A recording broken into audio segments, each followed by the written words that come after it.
महासरस्वती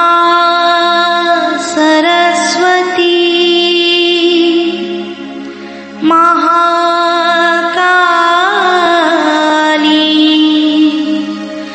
त्रिगुणात्मिका कुंडलिनी साक्षात् श्री आदिशक्ति माताजी श्री निर्मला देवी नमो नमः। ॐ त्वमेव साक्षात् श्री कल्की साक्षात्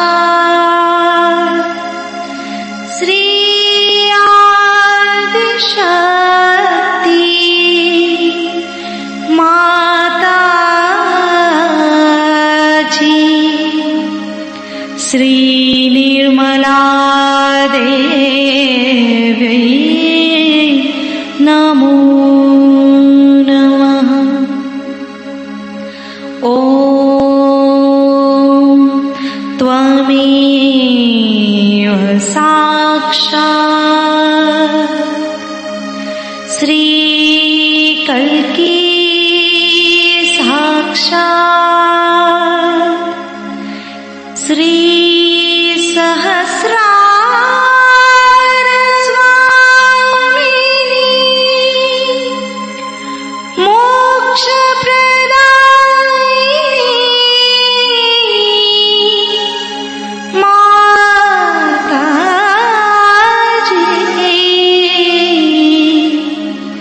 श्री निर्मला देवी नमो नमः।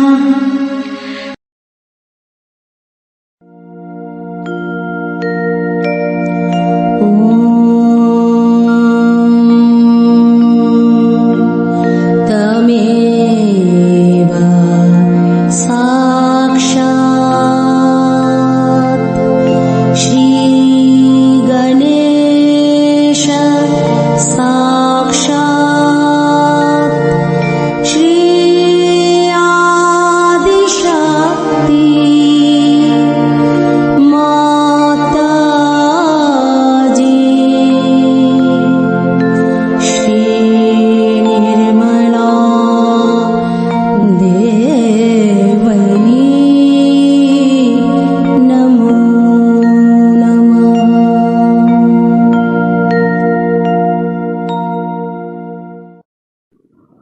जय श्री माता जी। दोनों हाथ माँ के सामने हृदय में श्री माता जी की छवि को नमन करेंगे। परम पूजनीय श्री माता जी, हम सभी के हृदय को अपने प्रेम से परिपूर्ण करके निर्भयी बनाइए।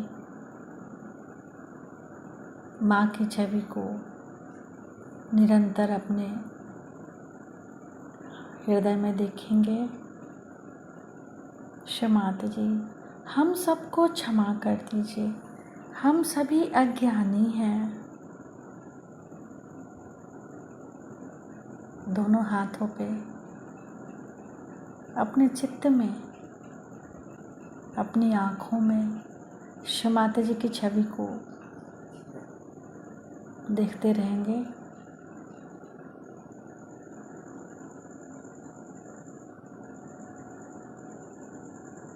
धीरे धीरे अपने संपूर्ण चित्त को लेफ्ट स्वादिष्ठान पे श्री माता जी कृपा करके हमारे अंदर जो भी अशुद्ध इच्छाएं हैं उन सबको शुद्ध इच्छा में बदल दीजिए।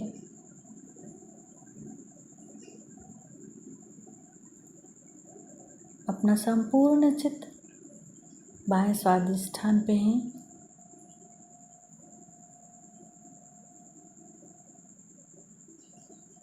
असत्य गुरु मर्दिनी मंत्र त्वमेव साक्षात् असत्य गुरु मर्दिनी साक्षात् श्री आदि शक्ति माता जी श्री निर्मला देव्यै नमो नमः।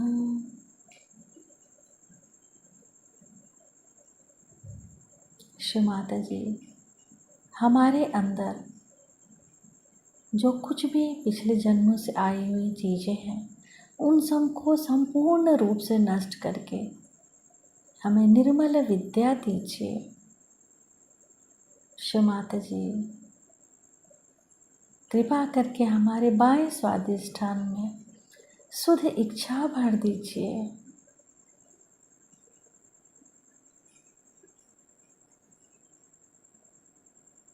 निर्मल विद्या मंत्र ओम त्वमेव साक्षात् श्री निर्मल विद्या साक्षात् श्री आदि शक्ति माता जी श्री निर्मला देव्यै नमो नमः।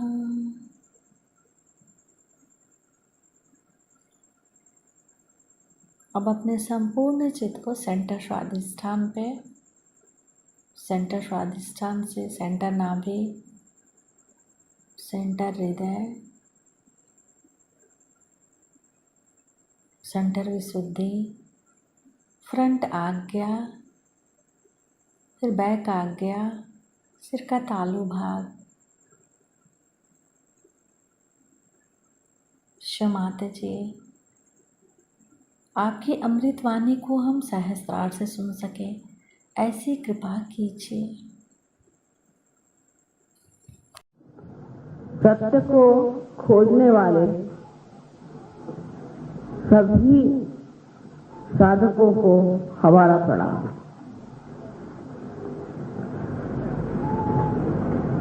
सबसे पहले तो बड़ी दुख की बात है कि इतनी देर से आना हुआ और एरोप्लेन ने इतनी देरी कर दी और आप लोग इतनी उत्कंठा से, इतनी सबूरी के साथ सब लोग यहाँ बैठे हुए हैं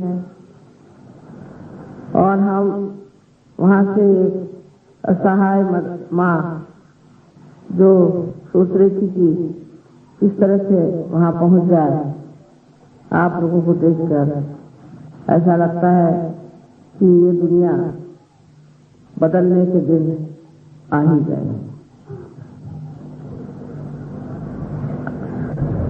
आपकी उत्कंठा बिल्कुल जाहिर है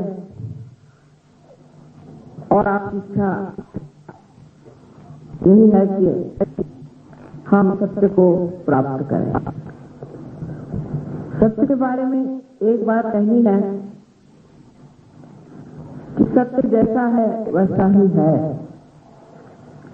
अगर हम चाहें कि उसे हम बदल दें तो उसे बदल नहीं सकते, और अगर हम चाहें कि अपने बुद्धि या मन से कोई एक धारणा बनाकर उसे सत्य कहें तो वो सत्य नहीं हो सकता। तो सत्य क्या है? सत्य एक है कि हम सब आत्मा हैं, हम आत्मा स्वरूप। इसलिए यहाँ सुंदरता से आराध की हुई है और इतने दीप जलाए हैं जिन्होंने प्रकाश किया है, जिससे हम एक दूसरों को देख रहे हैं और जान रहे हैं।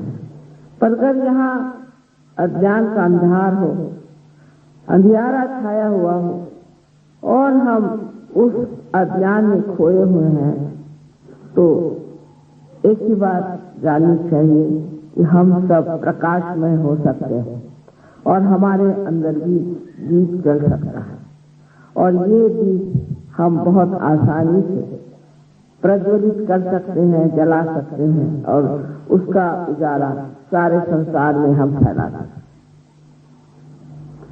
आज तक परमात्मा के नाम पर बड़ी मेहनत की गई है। परमात्मा के विश्वास पर ही हम लोग जुटे रहे हैं।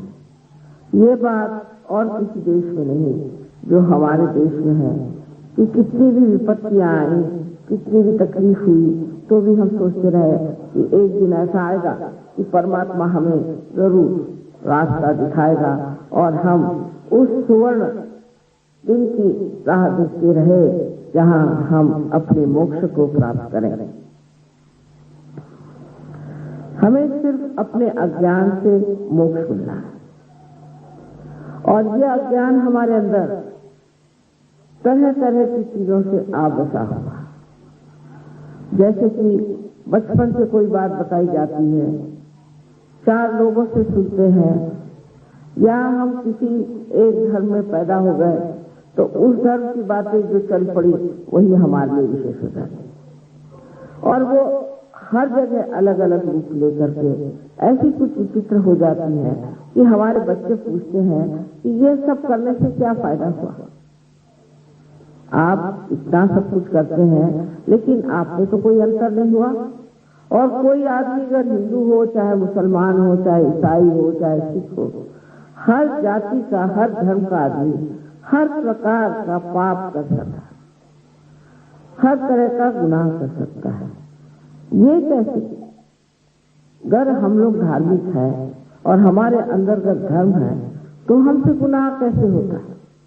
लेकिन हम देखते हैं जो बड़े बड़े संत साधु हो गए, जिनके हमारे सामने इतने उदाहरण हैं कि वो लोग कभी गलत काम नहीं करते और वो गलत लोगों के सामने झुकते भी नहीं। आप यहाँ पे औलिया निजामुद्दीन साहब के बारे में जानते हैं। शाह ने कहा था कि अगर तू मेरे सामने झुकेगा नहीं तो मैं तेरी गर्दन उड़ा दूंगा। वो झुके नहीं, उनका मैं परमात्मा के सामने झुकता हूँ। और आप आगे भी जानते हैं कि उसके बाद उसी शाह की ही गर्दन उड़ गई। तो इस तरह के जो साधु संत इतने हिम्मत के साथ और इतनी सूझबूझ के साथ किसी बात को कहते थे, उनकी कौन सी अहमियत थी, उनमें कौन सी खास बात थी जो वो हम लोगों से इतने परे ऊपर एक ऐसी दशा में थे जहाँ उनको कोई चीज भी ऐसी प्रतीत ही नहीं होती थी जो सत्य को छोड़कर अपनाना, जो अटूट अपने विश्वासों पर पूरी तरह से खड़े थे, क्योंकि उनके विश्वास अंधे नहीं थे। जो विश्वास से वो जानते थे कि ये बात सत्य है। और आज जबकि हम अपने आत्मा को खोज रहे हैं तो उसके प्रकाश में हम ये जान जाएंगे कि जो सत्य है वो आत्मा के प्रकाश में ही जाना है। हर एक धर्म, संसार का हर एक धर्म आप अगर थोड़ा सा जान लें तो समझ लेंगे कि तत्व में हर एक धर्म एक है, और हर एक धर्म में एक ही बात बताई गई है कि हमें नश्वर चीजों को छोड़ करके जो चिरंजीव, जो अनंत की चीज है उसे लेना है।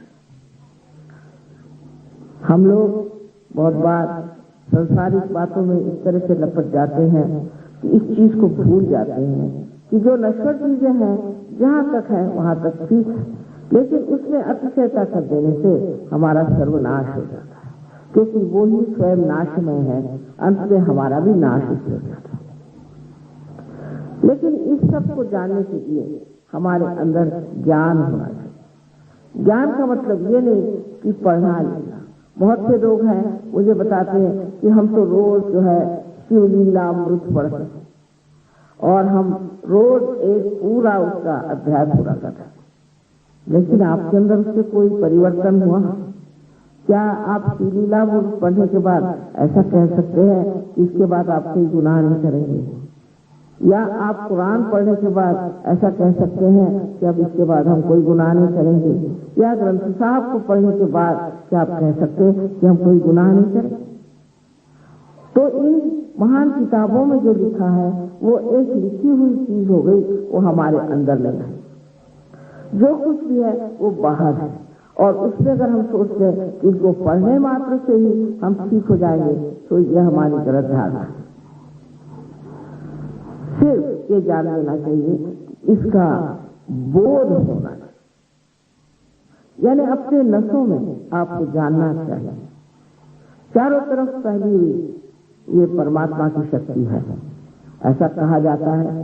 तो देखने में क्या है, अगर आप साइंस वाले हैं तो इसे आप देखिए कि ये कौन सी शक्ति जिसे आप प्राप्त कर सकते हैं। ये जो शक्ति हमारे अंदर है, ये शक्ति इससे कि हम उसे जानते हैं, वो भी अगर हम कहें कि आपके अंदर सुप्तावस्था में है, तो क्या है कि हम इसको पूरी तरह से प्राप्त कर दें, क्योंकि अगर ये हमारी ही शक्ति है और इसे हमें ही बोध होने वाला है और इससे हम ही बहुत ऊंचे उठ जाने वाले हैं, तो फिर क्यों ना हम इस चीज को पूरी तरह से अपना लें और इस पे पूरी मात करके जाने कि ये चीज है क्या।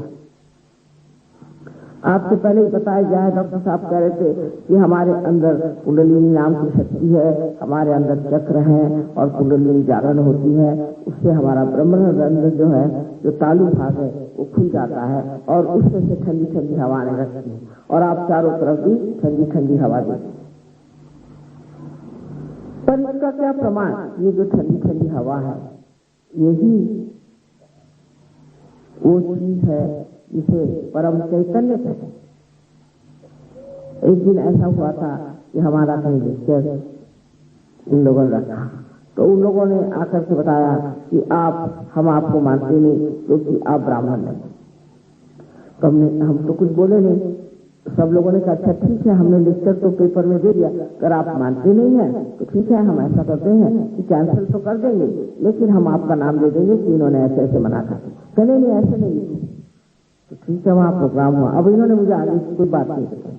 न जाने कैसे लेक्चर में बोलते बोलते मैंने कहा कि जो सोचते हैं जिन्होंने ब्रह्म तत्व को जाना है वो हमारे सामने आ जाए। तो 8-10 आदमी आके खड़े हो गए हमारे साथ। मैंने कहा बैठ गई। बैठने के बाद मैंने कहा अच्छा आप लगे और हाथ करें, तो उनके हाथ लगे थरथराने। तो मैंने कहा देखिए आपके हाथ थरथरा रहा है। भाई कहने रोकिए माँ, हम मान गए आप सच्ची हैं, इसलिए हमारा हाथ थरथरा रहा है। मैंने कहा ये बात नहीं, औरों की नहीं थरथरा रहे। कहने नहीं, इन लोगों को देखिए कैसे थरथरा रहा है। मैंने कहा जाके पूछिए लोग कौन है। तो उन लोगों ने बताया कि हम तो थाने के पागल खाने से आए हैं, क्योंकि थाने का एक पागल ठीक हो गया है तो डॉक्टर हमें वहां से ले आए, हम तो सर्टिफाइड पागल। तब उनके दिमाग में बात आई, ये सर्टिफाइड पागल के भी हाथ हिल रहे और हमारे भी हाथ हिल रहे हैं, तो कोई ना कोई बात ऐसी है कि सब मालूम पड़ेगी।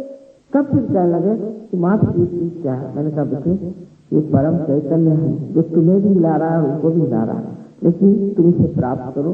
जब तुम ब्रह्म को जानोगे तभी तुम सोचना कि तुम विजय हो गए, माने तुम्हारा फिर से जन्म। झूठ मूठ के अपने सर पे लेबल लगा ले रहे थे, आप कुछ नहीं होता, उससे कुछ प्रमाण नहीं मिलता। लेकिन जो साधु होता है, जो असली सदगुरु होता है, उसके लिए प्रमाण की क्या जरूरत है। संस्कृत में कहा जाता है कि कस्तूरी अगर कहीं है तो उसके लिए थोड़ी कसम लेनी पड़ती कि ये कस्तूरी है, वो तो उसका सुगंध अपने आप ही आपको ज्ञात करा देता है कि ये कस्तूरी। इसी प्रकार आपके अंदर जो शक्तियां हैं, जब तक उसका प्रादुर्भाव नहीं होगा, जब तक उसका प्रकाश फैलेगा नहीं। सिर्फ कहने से क्या आप विश्वास कर लेंगे, या कोई भी विश्वास कर लेगा कि आप बहुत बड़े आत्मा हैं, या आप बहुत बड़े धार्मिक हैं, या आप ऐसा कोई जीव है कि जो बहुत ही पूर्व जन्म के सुकृत के साथ इतना पुण्यवान आत्मा है। इस तरह के लेबल लगा लेने पुण्यवान नहीं होता। दूसरी बात ये भी कही जाती है, आशीष साहब ने उनसे कहा कि कर्म करने से मनुष्य स्वच्छ हो जाता है। मैंने कहा मनुष्य कर्म क्या करता है? जब तक ये भावना आपके अंदर है कि आप कर्म कर रहे हैं, तब तक आप सच्चा है ही नहीं। आपके अंदर अहंकार बैठा था, और वो अहंकार जो है वो आपको बता रहा है कि आप ये कर्म कर रहे हैं, आप वो कर्म कर रहे हैं। पर वास्तविक हम लोग कर्म क्या करते हैं? कोई चीज मर गई, कोई पेड़ मर गया तो उससे फर्नीचर बना दिया, या कहीं पत्थर से जो मरे हुए थे उनसे ला करके आपने अगर मकानात खड़े कर दिए, तो आपने क्या बड़ा भारी काम कर लिया? मरे से मरा किया, आपने कोई जिंदा काम किया है? सहयोग के बाद जब आप पार हो जाते हैं तो आपके हाथों से कुंडली उठती है। एक बहुत बड़े साधु और बड़े मशहूर थे। तो वो मुझसे कहने लगे कि माँ इन सब लोगों को आप क्यों मोक्ष दे रहे हैं, इनको क्यों इनकी शक्तियां दे रहे हैं। मैंने कहा साहब ऐसा है कि हम क्यों दे रहे हैं ये तो आप हमसे मत पूछिए, लेकिन हम दे जरूर रहे हैं। और ये सोचिए कि हाँ हमारी मर्जी, जिसे चाहेंगे। आप हमारे ऊपर जबरदस्ती करने वाले कौन हो। कल हमने तो इतनी मेहनत की, हमने तो इतना किया, क्योंकि मेहनत, मैंने कहा था कोई मेहनत करने की जरूरत नहीं। अगर आप मेहनत करें तो फिर ये कि मैंने मेहनत करी, तो मैंने ऐसा किया, तो मैंने इससे उपास किए, फिर मैंने संन्यास ले लिया, मैंने बीवी बच्चे छोड़ दिए। मैंने कहा था आपने क्यों किया। अगर आप ये सब चीज न करते तो भी आप आत्म साक्षात्कार को प्राप्त होते। यही बात है कि हम कुछ भी नहीं कर सकते। ये जीवंत क्रिया है, या अपने आप घटित होती है। और हर मानव का ये जन्म सिद्धाधिकार है कि वो इस योग को प्राप्त करे। भगवान ने आपको मनुष्य के लिए बनाया, आधा अधूरा छोड़ देने के लिए, इस अज्ञान में गोते लगाने के लिए। ऐसा तो नहीं हो सकता। वो तो परमात्मा परम दयालु कृपावान है, वो क्या आपको इस तरह से छोड़ेंगे। बहुत से लोग सोचते हैं कि अब सारा संसार नष्ट होने वाला है। अरे जिसने ये संसार बनाया वो इतना बलिष्ठ और समर्थ है, वो क्या इस संसार को नष्ट होने देगा, कभी भी नहीं।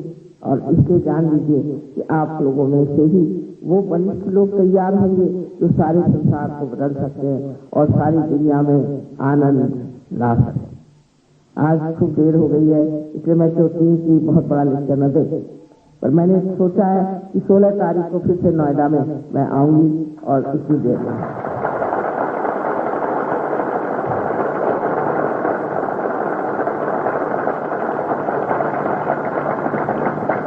और तब आप लोगों को बहुत अच्छे से सब कुछ समझाऊंगी। लेकिन आप लोग इतना खर्चा मत करो, मुझे बड़ा लगता है कितना सारा खर्चा कर दिया और कितनी सारी आरास कभी तो बने, इतना खर्चा कैसे उठा रहे हैं पता नहीं। तो कोई खर्चा करने की जरूरत नहीं है। काफी सीधी शादी हूँ और एक माँ के लिए इतना काहे के लिए खर्चा करने का। बिल्कुल सर्वसाधारण तरीके से ही तुम लोग इंतजाम कर लेना और इतना खर्चा मत करना। लेकिन मैं 16 तारीख को फिर यहाँ आऊंगी, कितने बजे भी तो।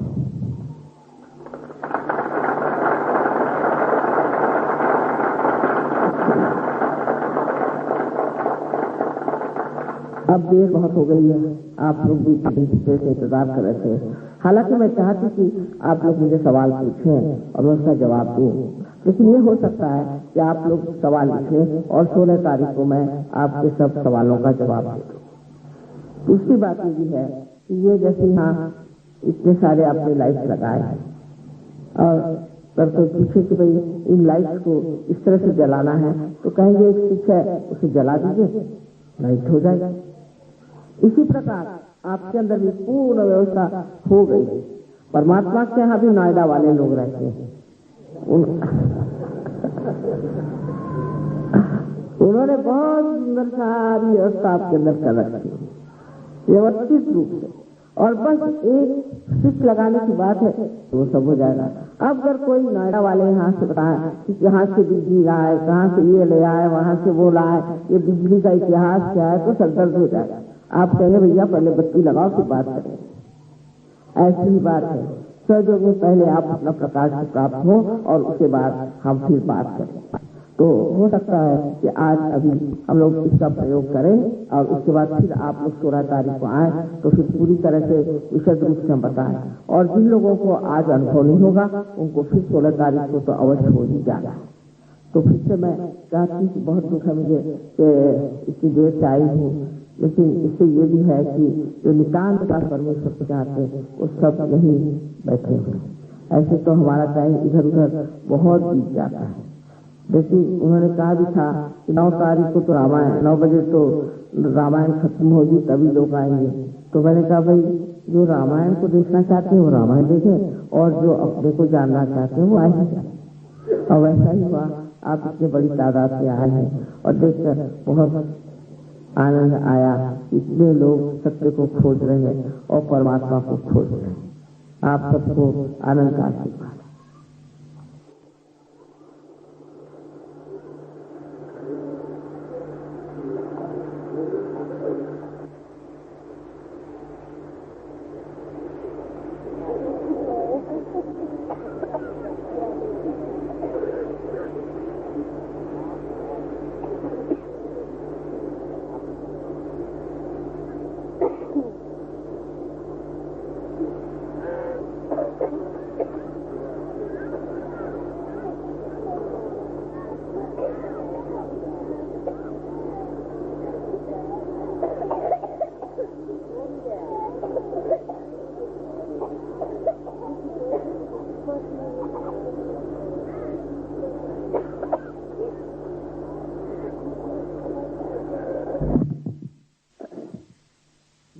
ज्यादा 10-15 मिनट लगे। जब आपने इतनी सबूरी दिखाई है तो 10-15 मिनट और आप लोग आराम से बैठे। बहुत सादी सरल बात है, उसमें कोई मेहनत करने की जरूरत नहीं, करके बल खड़बड़ की जरूरत नहीं। आज यहीं तक बताया हुआ है और 16 तारीख को मैं और भी चीजें बताऊंगी आप लोगों को, लेकिन लेफ्ट हैंड आप ले आओ। मैं लेफ्ट और राइट कहूंगी क्योंकि हिंदी में एक कहते हैं, पंजाबी में दूसरा कहते हैं, मराठी में तीसरा कहते हैं, तो चलिए अंग्रेजी सही लेफ्ट और राइट। तो लेफ्ट हाथ ले लो, क्योंकि ये हाथ ये जताता है कि आपकी इच्छा है कि आप आत्म साक्षात्कार चाहते हैं। ये इच्छा शक्ति का प्रतीक है, इसलिए आपकी इच्छा ये है कि आप आत्म साक्षात्कार को प्राप्त करना। और दूसरा राइट हैंड जो है आपका, ये क्रिया शक्ति, इसलिए इस शक्ति से आप अलग अलग चक्रों को छू करके उनको भी मदद करते हैं कि वो कुंडलिनी का प्रवाह ठीक करें।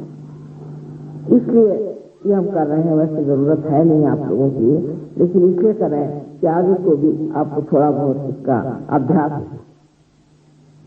तो सबसे पहले तो लेफ्ट हैंड आप हमारे और करेंगे सब लोग, और राइट हैंड आप अपने हृदय पर करें।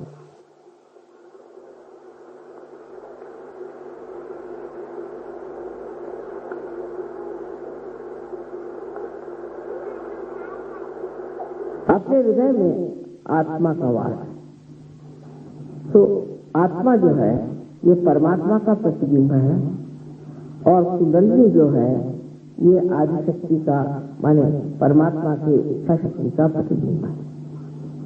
इन दोनों का योग होना ही सहज योग है, और वो भी जीवंत क्रिया जैसे कि एक बीज आप जमीन में इस माँ के उदर में छोड़ते ही उसको अंकुरित कर सकते हैं, उसी प्रकार ये कुंडली भी एक जीवंत क्रिया के स्वरूप जागरूक हो सकती। इसमें कोई तकलीफ नहीं होती, कोई परेशानी नहीं होती, इसके लिए आप पैसा नहीं दे सकते। ये बताइए कि जब आप खेती करते हैं तो इस पृथ्वी को आप कितना रुपया देते हैं?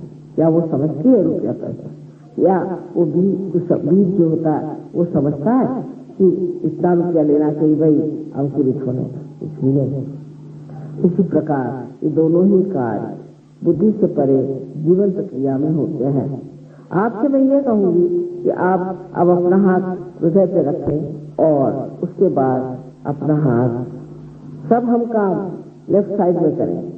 तो अपना राइट हैंड आप पेट के ऊपरी हिस्से में, लेफ्ट हैंड, यह हमारे अंदर गुरु तत्व। गुरु तत्व माने हमारे अंदर जो बड़े बड़े सदगुरुओं ने काम किए हैं, ये चक्र विशेष रूप से बनाया है कि ये चक्र की जागृति से हम ही अपने गुरु हो जाते हैं। क्योंकि जब प्रकाश आ जाता है तो हम अपने ही गुरु हो जाते हैं, और ये सारे सदगुरुओं की कृपा से बना हुआ है। ये गुरु तत्व है। उसके बाद आप यही राइट हैंड आप पेट के निचले हिस्से में रखें, पेट के निचले हिस्से में रखें, लेफ्ट हैंड साइड में दबा कर। ये चक्र शुद्ध इच्छा का या शुद्ध विद्या का है। शुद्ध इच्छा तो कुंडलिनी की शक्ति है। ये इच्छा ऐसी है कि जो शुद्ध है, माने ये कि बाकी इच्छाएं जो है वो तृप्त हो जाती है, पर तो भी इच्छा खत्म नहीं। एक से दूसरे, दूसरे से तीसरे, ऐसी इच्छा चलती, पर समाधान नहीं होता। ये शुद्ध इच्छा है। और शुद्ध इच्छा क्या है कि हम उस परमात्मा से एकाकारिता साध्य करें, उससे योग घटित हो, उसकी जो शक्ति चारों तरफ फैली हुई, उससे हम एकाकारिता करें। ये आपकी शुद्ध इच्छा है जो सुप्तावस्था में, इसके बारे में शायद आप जानते भी नहीं। आप पहले हो सकता है कि भाई पहले कहते होंगे चलिए मैं घर बना लूं, फिर मोटर खरीद लूं, ये करूं वो करूं, पर ये शुद्ध इच्छा नहीं, क्योंकि एक से दूसरे पर घूमती है। लेकिन जो असल में आपके अंदर, जिसके के बारे में शायद आप जानते भी होंगे, तो एक ही इच्छा है कि इस सर्वव्यापी परम चैतन्य की निराकार से हम एकाकारिता साधे। यही असली शुद्ध इच्छा है, और इसको प्राप्त करते ही आप एकदम निर्मल हो जाते हैं, खाली निर्मल हो जाते हैं। और यही चीज है जो गुरुओं ने कहा हुआ है कि आप निर्मल हो जाए, शुद्ध हो जाए। इस इच्छा की शक्ति स्वयं उदयनी है, और इसके पुण्य प्रताप से जो हमारे नस-नस में शक्ति जागृत होती है, और जिससे हम शुद्ध विद्या जाने, अशुद्ध विद्या नहीं। अशुद्ध विद्या माने जादू टोना करना और किसी को मंत्र करना और उसको मेस्मराइज कर देना वगैरह, ये अशुद्ध विद्या है, क्योंकि इसमें सब भूत योनि और प्रेत विद्या, श्मशान विद्या आदि बहुत गंदी चीजों का लोग उपयोग करते हैं। लेकिन जब शुद्ध विद्या आपको मिलती है तो आपके अंदर नस-नस में रहती, आप जानते हैं, आप अपने 5 इंद्रिय और 6 और 7 चक्रों में जान सकेंगे कि आपकी, ये तो आपकी मानसिक स्थिति है कि आपके मन में क्या तकलीफ है, कौन सा चक्र पकड़ रहा है, और आपका राइट हैंड है, उससे भी आप जान सकेंगे कि आपकी शारीरिक और आपकी बौद्धिक कौन सी तकलीफ है। इसी तरह से यहाँ भी 7 चक्र है, यहाँ भी 7।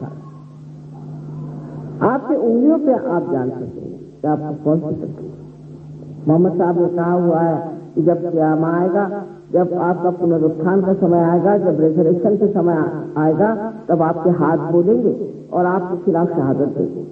साफ साफ कहा, कोई हम नई बात थोड़ी कह रहे हैं, लेकिन पुनरुत्थान का समय आ गया, यही हम बात, ये समय आ गया। अब इस वक्त जो जो चाहे वो उस परम तत्व को जान भी सकते हैं और उससे पूर्णतया योग प्राप्त कर सकते हैं, यानी एकाकारिता उसके साथ पूरा संबंध होता है। जब तक हमारा संबंध उसके साथ नहीं होता है, तब तक हम बिल्कुल बेकार हैं। जैसे इसका संबंध अगर हम नहीं से नहीं करेंगे, ये चीज बिल्कुल बेकार है। इसी तरह हमें अपना अर्थ ही माना। उसके बाद क्या होता है तो मैं आपको 16 तारीख को पूरी तरीके से समझा दूं। लेकिन हिंदुस्तान में आप लोग सभी जानते हैं कि जो साधु संत होते हैं उनका परमात्मा से योग होता है। उसके लिए घर द्वार छोड़ना, उपास करना, दुनिया भर की आफत करना, या काशाय वस्त्र पहन करके संन्यास लेना, ये सब किसी चीज की जरूरत, ये सब अंदर की अवस्था है जिसको हमें पाना है। तो ये आपकी शुद्ध विद्या, और शुद्ध विद्या आपको मांगनी होगी। मैं जबरदस्ती आप पर ला दूंगी। फिर यह हाथ आप ऊपर की तरफ से लाए, कि जो हम अपने लेफ्ट हैंड साइड में पेट के ऊपरी हिस्से में रखते हैं, जहाँ की गुरु तत्व है। फिर यह हाथ आप इधर लेना। उसके बाद यह हाथ आप गर्दन और आपका कंधा, इसके बीच में जो कोण है उस पर पीछे तक मोड़कर रखे और राइट साइड में मोड़ दें। मेरे ख्याल से बैठ जाए तो आसानी से होगा। आप कृपया सब लोग बैठ जाए, जमीन से बहुत फायदा होता है। आप लोग सब बैठ जाए, बड़ा फायदा होता है। बैठ जाइए, एक 5 मिनट की बात है, 5 मिनट जमीन पर बैठ जाइए। 5 मिनट आराम से बैठिए, आराम पलटी मार के बैठिए, जब हो सके तो, और नहीं तो स्टूल पे बैठ जाइए। अच्छा, अब गर्दन पे हाथ रखें और गर्दन इस तरफ मोड़ें। जिनके पैर में जूते हैं, जो कुर्सी पर बैठे जूते उते उतार तो अच्छा रहेगा, उसमें पृथ्वी तत्व से बहुत फायदा होता है। और जो जमीन पर बैठे हैं वो भी जूते उतार लें तो अच्छा रहेगा। इधर गर्दन मोड़ लें, राइट साइड। अब ये चक्र तब पकड़ता है जब मनुष्य सोचता है कि मैंने ये पाप किया, मैंने वो पाप किया। आखिर ऐसा सोचने से कोई अच्छा असर नहीं आता। इससे मनुष्य इस चक्र को पकड़ लेता है और उससे अनेक तकलीफें होती है, बहुत सी बीमारियां हो जाती है। इसलिए किसी को भी ये नहीं सोचना था इस समय कि मैं खराब हूँ, मैं पापी हूँ। ये बिल्कुल भी ऐसी बात नहीं सोचती। आखिर आप कोई भगवान तो है नहीं, गलतियां तो होनी नहीं, आप मनुष्य। अब इस हाथ को आप अपने माथे पर आड़ा और उसको ऐसे दबाए, कपाल। माथा माने सर नहीं, माथा माने ये कपाल सामने का, इसे फोरहेड कहते हैं। और इसे इस तरह से दबाएं जैसे सर में दर्द होता है। अब इसको आप हाथ को पीछे की ओर लें और इस पर अपना सर रख दें और ऊपर की ओर लें। अभी आज्ञा चक्र है। आज्ञा चक्र का जो सामने का हिस्सा है ये है क्षमा मांगने का, क्षमा करने का, और जो पिछला हिस्सा है वो क्षमा मांगने का। अब फिर ये हाथ को आप तानें। अब इसके बाद हम करेंगे, अभी मैं दिखा रही हूँ क्या करना होगा। इस हाथ को तान लीजिए और इस उंगलियों को पीछे की तरफ करके इसके जो बीचों बीच जगह इस जगह को जहाँ हमारी तालू है उसे सर झुका करके इस पर रख करके और धीरे धीरे से 7 मरतबा घड़ी के कांटे जैसे घुमाना। 7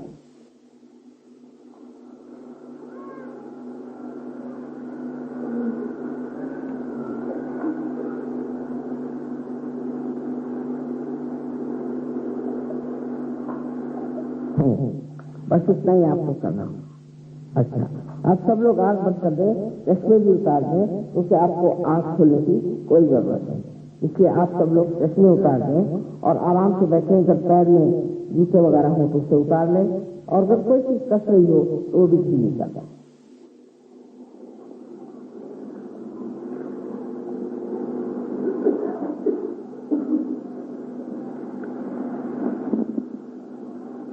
अब सबसे पहले ये कहना है कि अपने प्रति हम लोग प्रसन्न चित्त हो, अपने प्रति एक तरह से क्षमा करनी चाहिए। मैंने ये गलती की, मैंने वो गलती की, इस तरह के ग्लानि के विचार अपने मन से निकालें। ऐसी तो गलतियां होती ही नहीं। अगर ऐसी गलतियां न करें तो आप मानव कैसे? इसलिए उसके लिए अपने को कोई दोष नहीं। कोई हमारे लेक्चर में भी ऐसी बात हो जिससे आप सोच रहे हो कि हमें नहीं करना चाहिए था, तो उसे भी प्रसन्न चित्त होकर बैठे। अब सब लोग आंख बंद करें और लेफ्ट हैंड हमारी ओर करें और राइट हैंड अपने हृदय पर रखें।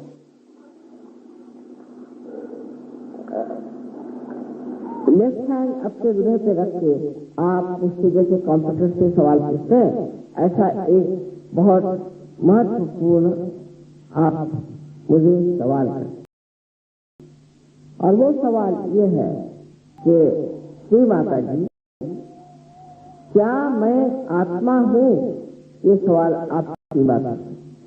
श्री माता जी, क्या मैं आत्मा हूँ?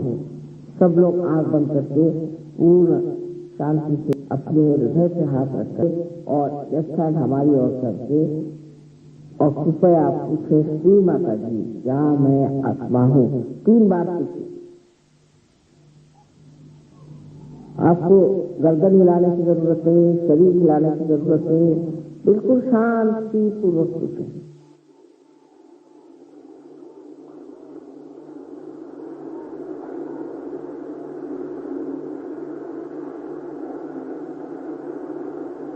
अब जब आप आत्मा हो गए तो आप अपने गुरु भी हो जाते हैं, क्योंकि आत्मा के प्रकाश में आप स्वयं ही अपना चालन कर सकते हैं। तब फिर अपना राइट हैंड आप पेट के ऊपरी हिस्से में रखें, लेफ्ट हैंड हमारी ओर करें और उसे दबा दें।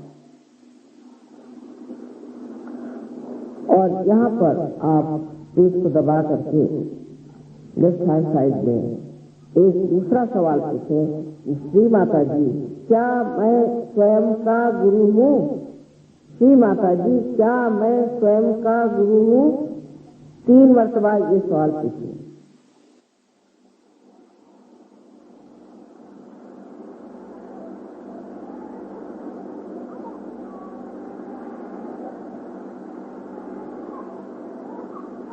अब अपना राइट हैंड आप पेट के निचले हिस्से में रखें। मैंने आपसे पहले ही कहा है कि मैं आप पर शुद्ध विद्या लाद नहीं सकती, जिसे बोध कहते हैं, वो लादा नहीं जा सकता है। इसलिए आपको कहना होगा कि श्री माता जी, मुझे आप कृपया शुद्ध विद्या दीजिए। ये 6 मरतबा। श्री माता जी, मुझे आप कृपया श्री विद्या दीजिए। इस वक्त औरों की बात नहीं सीखनी, इस वक्त हमें अपने को देखना है, दूसरों को नहीं। ये 6 मर्तबा कहिए, कारण ये चक्र इसमें 6 पंखुड़ियां हैं, इसलिए आपके पास 6 मर्तबा का है। शुद्ध विद्या को मांगते ही कुंडलिनी में हलचल शुरू हो जाती है और कुंडलिनी ऊपर की ओर उठने लग गई है। इसलिए हमें चाहिए कि ऊपर के चक्रों में उसकी मदद करें कि वो आसानी से ऊपर तक पहुंचे। इसलिए अब ये राइट है, आप पेट के ऊपरी हिस्से में रखें और ऊपरी हिस्से में रख करके और दबाएं लेफ्ट हैंड साइड। यहाँ आपको पूर्ण आत्मविश्वास के साथ कहना होगा इस चक्र को खोलने के लिए, श्री माता जी मैं स्वयं का गुरु हूँ, और क्योंकि 10 गुरु तत्व है इसलिए इसे 10 बार कहिए, श्री माता जी मैं स्वयं का गुरु हूँ, पूर्ण आत्मविश्वास से कहिए।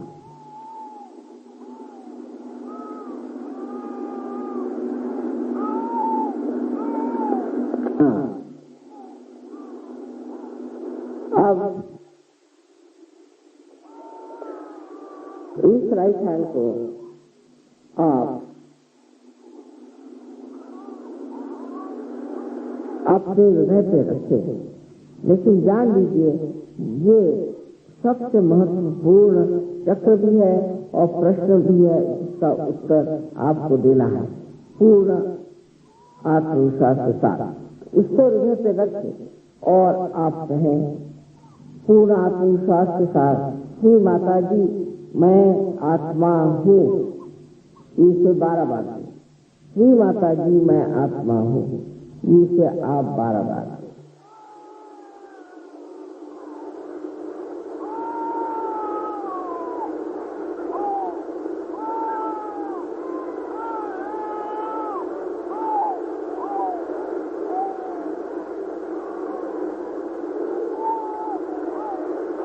आपसे मैंने पहले भी कहा है कि अपने प्रति आप प्रसन्न चित्त हो जाएं, क्योंकि परम चैतन्य जो है ये शांति, दया और आनंद के सागर है, लेकिन सबसे अधिक वो क्षमा के सागर है। इसलिए आपने कोई भी गलती की हो तो वो इतनी शक्तिशाली क्षमा की शक्ति रखते हैं कि वो आपके सारे दोषों को बिल्कुल पूरी तरह से अपने अंदर नष्ट कर सकते। इसलिए आप अपने प्रति अत्यंत प्रसन्न चित्त होकर के और अपना राइट हैंड गर्दन और कंधे के बीच में जो कोण है उस पर रखें, सामने से रखें और गर्दन को राइट साइड में घुमा करके 16 मर्तबा कहे पूर्ण आत्मविश्वास के साथ, श्री माता जी मैं दोषी नहीं हूँ, श्री माता जी मैं दोषी नहीं हूँ। 16 मर्तबा कहे पूर्ण विश्वास के साथ, कृपया कहे श्री माता जी मैं दोषी नहीं हूँ। आज भी यही चक्र सबसे ज्यादा पकड़ रहा है। न जाने क्यों आप लोगों को ये सिखाया कि आप हमेशा अपने पे दोष लेते रहे।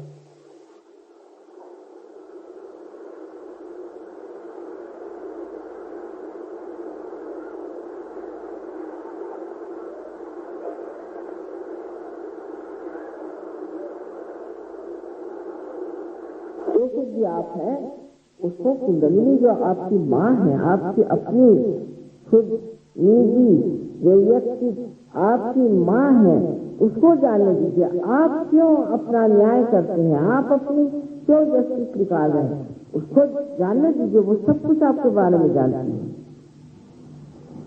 उसी को तय करने दीजिए।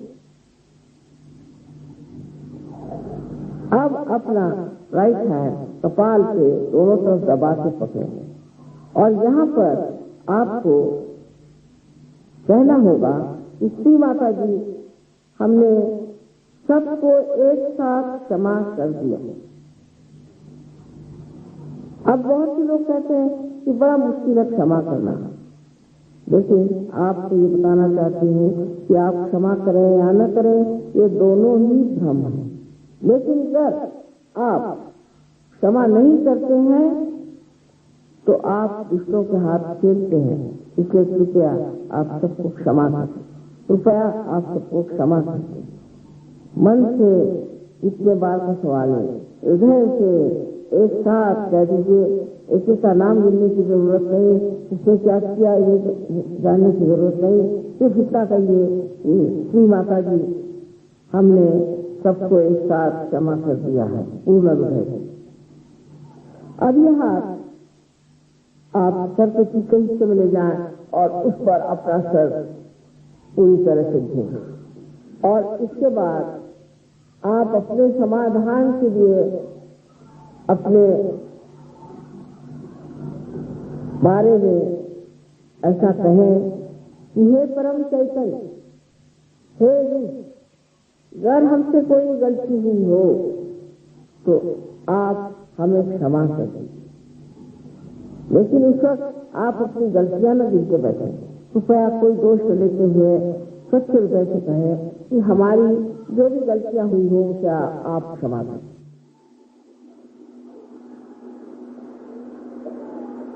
अब आप इस हाथ को पूरी तरह से तानें और तान करके इसका दूसरा हिस्सा अपने तालू पे रखें, लेकिन सर जरूर झुका लें, गर्दन को झुका के इसको बराबर तालू पे रखें और आप इसे घुमाइए 7 मरतबा। आप इसे घुमाएं बहुत धीरे धीरे, घड़ी के कांटे जैसे, लेकिन फिर यही बात है कि मैं आप पर आत्म साक्षात्कार लाद नहीं सकती, मैं जबरदस्ती नहीं कर सकती, मुझे आपके स्वतंत्रता का मान है, इसलिए आप अपनी स्वतंत्रता में कहें 7 मरतबा, श्री माता जी मुझे आप कृपया आत्म साक्षात्कार दीजिए, श्री माता जी आप कृपया मुझे आत्म साक्षात्कार दीजिए।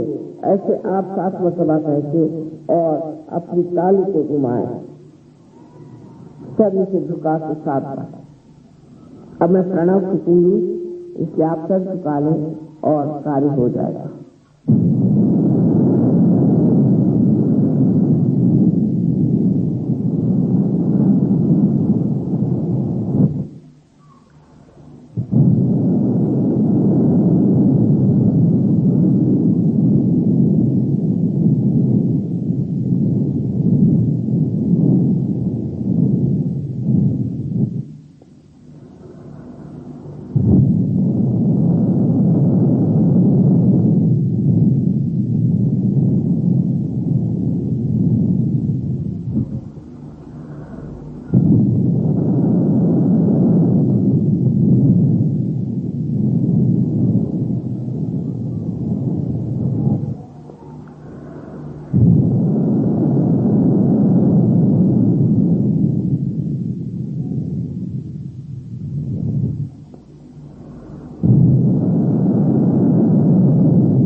धीरे धीरे आंख खोलें, अब दोनों हाथ मेरी ओर,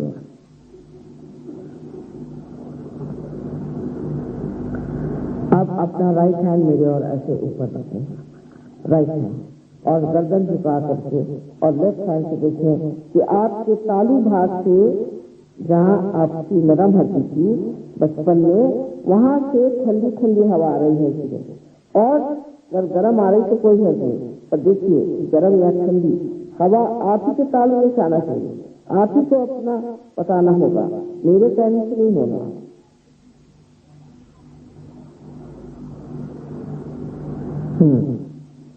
अब लेफ्ट हैंड मेरे ओर, अब सर झुकाए और फिर से देखें, सर से जरा आगे ले करके हाथ ऊपर रखना चाहिए, ये नहीं कि इसको चिपका के रखें, लेकिन अनाज देखिए ठंडी हवा आ रही है इसलिए।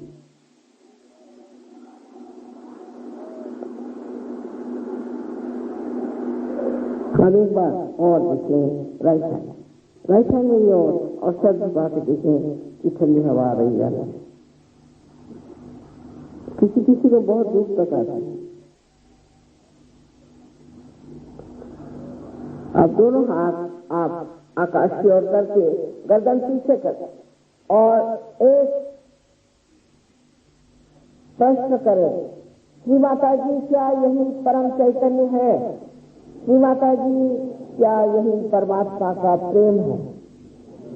ये प्रश्न 3 बार मुझे करें आप कृपया।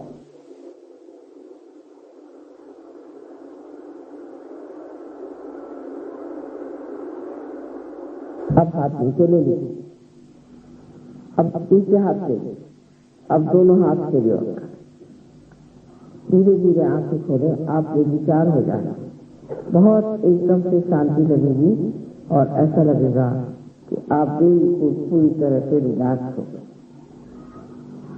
जैसे घोड़े एक जगह करते। आप कोई लोगों को नीचे से भी हवा आ सकती है, उनको चाहिए कि हाथ को ऊपर करके इस तरह से ऊपर ले, जहाँ से नीचे से आ रही है इधर से करते, इधर से करते। कुछ लोगों को ऐसी भी आता है। किसी को राइट हैंड में आ रही होगी, किसी को राइट हैंड में आ रही है, लेफ्ट में नहीं आ रही है, तो सब लोग ऐसा करें कि लेफ्ट हैंड हमारी ओर करें और राइट हैंड जमीन पर रखें। राइट हैंड में आ रही होगी तो वो लेफ्ट हैंड हमारी ओर करें और राइट हैंड जमीन पर रखें।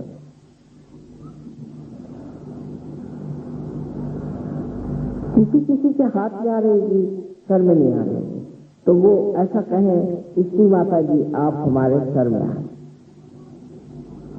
इसी प्रकार कुछ लोग ऐसे होंगे कि जिनकी कुल देवता होंगे, तो किसी को मानते होंगे, उनको ये चाहिए कि पूछे कि क्या श्री माता जी आप कुल देवता हैं?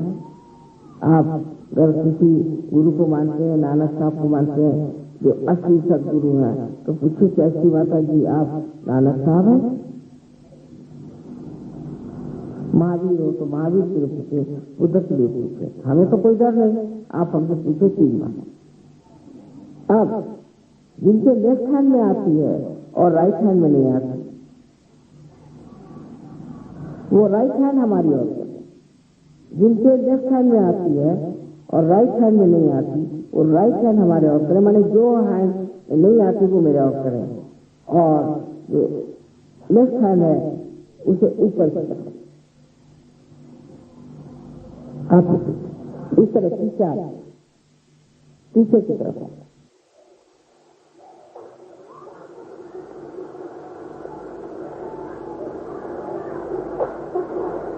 अब एक कवच लेना होता है देवी का, जो कि माँ का आंचल है, लेफ्ट हैंड हमारी ओर कर।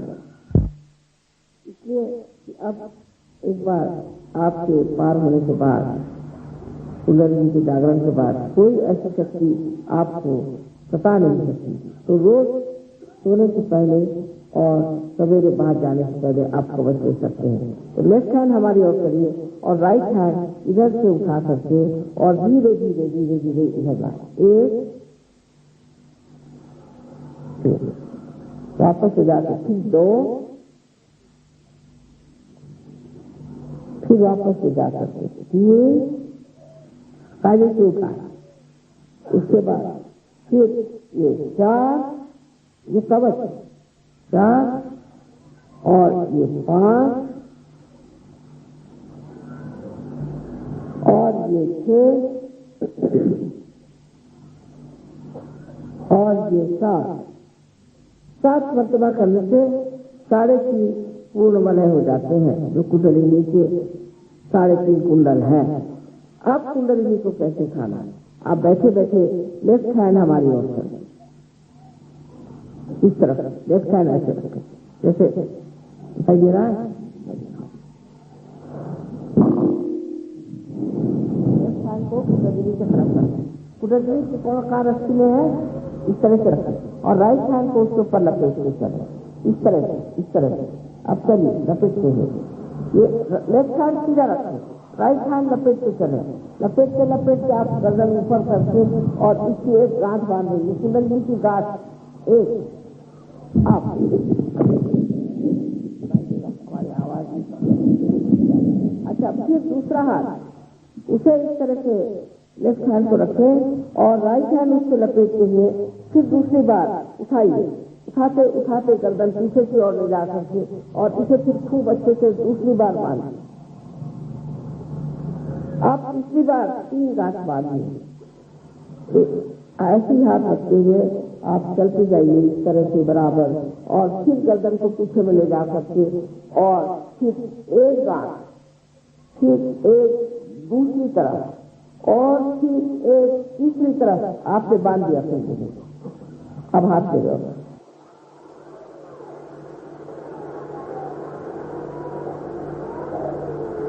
अब जिन लोगों के हाथ में ठंडक आई हो या जिनके सर में से ठंडक महसूस हुई हो, ऐसे सब लोग दोनों हाथ ऊपर कर। भाई सारा ही तो ना, आप सबको मेरा प्रणाम, सबको मेरा प्रणाम। ये नोएडा भी क्या चीज है पता नहीं, जमुना जी के किनारे आप तो सभी के सब पार हो गए, पार ही कर गए संत। Raga Bhopali. Please put your attention on Agya Chakra, one of the most melodious classical raga, which helps you to understand how to forgive yourself. I feel Raga Bhopali has the purpose to spread the peace and love. Raga Bhopali.